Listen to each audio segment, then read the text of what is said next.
After nearly 30 years, the mission, Impossible Saga, is gearing up for its grand finale with the final reckoning.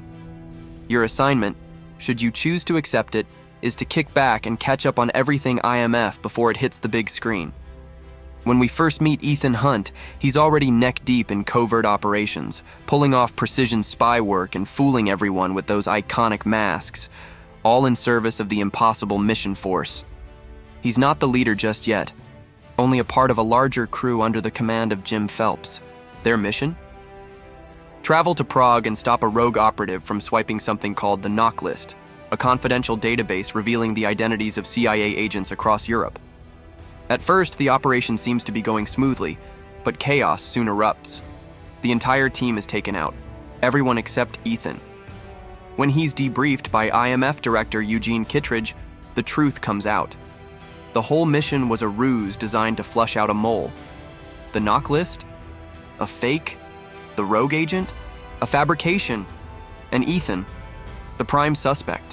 What does he do?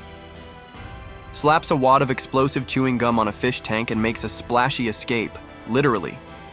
Despite the chaos, Ethan picks up one vital clue. The phony agent was supposed to meet an arms dealer named Max to sell the fake list, an operation codenamed Job 314.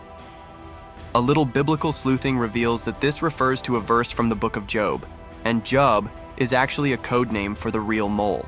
Then he learns that Claire, Jim's wife, somehow survived the Prague debacle. But where's Jim? Claire's in shock.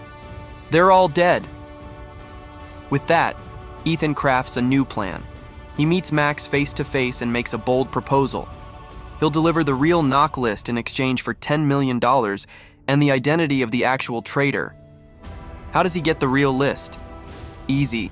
Just break into CIA headquarters. You know, casual stuff. He doesn't go it alone. Claire joins him, along with two ex-IMF agents, Luther and Krieger. The break-in is tense but successful. Once Kittredge finds out the real list is gone, he arrests Ethan's family to lure him out. But Ethan's already miles ahead. Eventually, Ethan figures out the truth. Jim Phelps is alive and is the mole. He lets Kittredge trace his location and sets up a sting aboard a train, tricking Jim into revealing everything. Claire is also implicated in the betrayal. The mission goes sideways for a moment, but in classic IMF fashion, the good guys prevail. Max gets nabbed, Ethan clears his name, and Luther gets reinstated into the IMF. Fast forward, and Ethan is taking some well-earned time off with a bit of free solo climbing. But the vacation ends quickly when he receives a new mission via high-tech sunglasses. Recover stolen samples of a deadly virus called Chimera. The virus was engineered by Ethan's old friend Vladimir, under pressure from a pharmaceutical firm named Biosite. Their plan? Create both a virus and its cure, named Bellerophon, and cash in. Vladimir tried to blow the whistle, but was killed by rogue IMF agent Sean Ambrose, who used a mask to impersonate Ethan. Ambrose now controls Chimera and Bellerophon, and has his own nefarious scheme. Ethan assembles his own crew, Luther, helicopter pilot Billy, and thief Naya Nordhoff Hall, who just so happens to be Ambrose's ex. Ethan and Naya fall for each other, complicating things since her role is to re-enter Ambrose's life and spy on him. With Naya's help, they learn Ambrose only has samples of Bellerophon, which he's using to blackmail Biosite's CEO. Ethan's goal? Infiltrate Biosite and destroy Chimera. But Ambrose sees through the plan using the old IMF mask trick. They both break into Biosite simultaneously, ending in a tense standoff. Ethan destroys two samples, and to stop Ambrose from taking the last one, Naya injects herself with the virus and begs Ethan to end her life. Instead, Ethan escapes with her and promises to save her. Ambrose tries to start a pandemic to increase demand for the cure and make a fortune by acquiring Biosite stock. Ethan crashes his meeting with Biosite's CEO, tricks Ambrose into killing his own right-hand man, and nabs the last samples. A high-octane motorcycle chase and brutal hand-to-hand brawl follow. Ethan defeats Ambrose and saves Naya just before the virus becomes contagious. Apparently, things didn't work out between Ethan and Naya.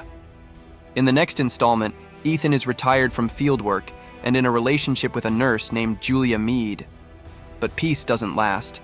His former protege, Lindsay Ferris, has been captured while investigating arms dealer Owen Davian.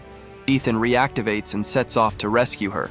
He succeeds in extracting Lindsay, but a timed explosive in her brain detonates before it can be removed. Grief-stricken, Ethan marries Julia and then resumes the mission to track Davian. With help from tech expert Benji Dunn, they discover Davian is after a bioweapon codenamed Rabbit's Foot, located in Vatican City. They capture Davian in a clever bait-and-switch involving a mask, but during transport, mercenaries ambush the convoy.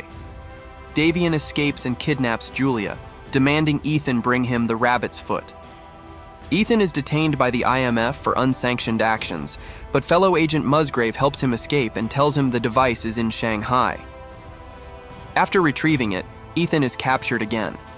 Davian threatens Julia and seemingly kills her when Ethan won't give up the goods. Turns out, it was a fake-out. The woman killed was a decoy, and Musgrave is the real traitor. Ethan kills Davian, uses a homemade defibrillator to deactivate the explosive in his own head, and revives himself with Julia's help. They finally enjoy a real honeymoon. Mission impossible. Ghost Protocol kicks off with an assassin killing agent Trevor Hannaway and stealing nuclear launch codes.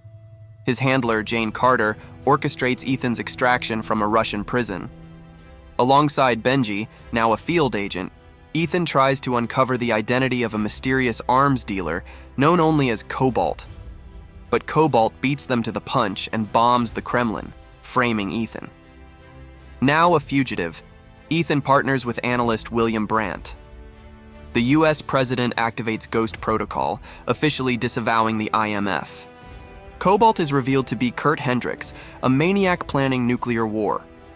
A failed attempt to recover the launch codes leads the team to Mumbai, where they stop Hendricks just in time.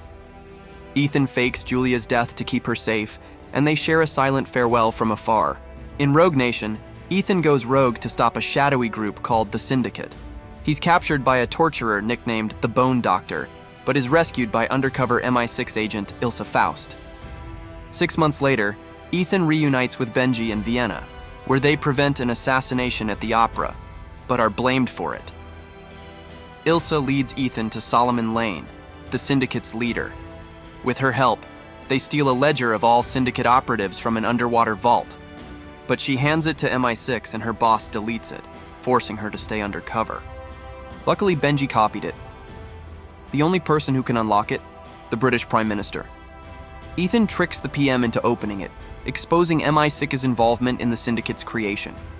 After a showdown, Ilsa kills the Bone Doctor, Ethan captures Lane, and the IMF is reinstated with Hunley as its new head. Finally, in Fallout, the remnants of the Syndicate become the Apostles and join forces with a fanatic named John Lark. They plan to detonate 3 nukes. Ethan tries to stop them but loses the plutonium while saving Luther. CIA Director Erica Sloan forces Ethan to team up with Agent August Walker. In Paris, they try to intercept Lark, but he's killed. Ilsa shows up again, and Ethan impersonates Lark to secure a plutonium deal. Here's the twist. Walker is Lark. After a brutal betrayal and the death of Hunley, the team tracks the villains to Kashmir. Lane plans to contaminate the water supply with a nuke, and Julia, Ethan's ex, is there as part of a humanitarian mission. Ethan gets into a wild helicopter fight with Walker while the others disarm the bombs. Julia even pitches in. In the nick of time, the world is saved. Again. But threats never rest in the mission.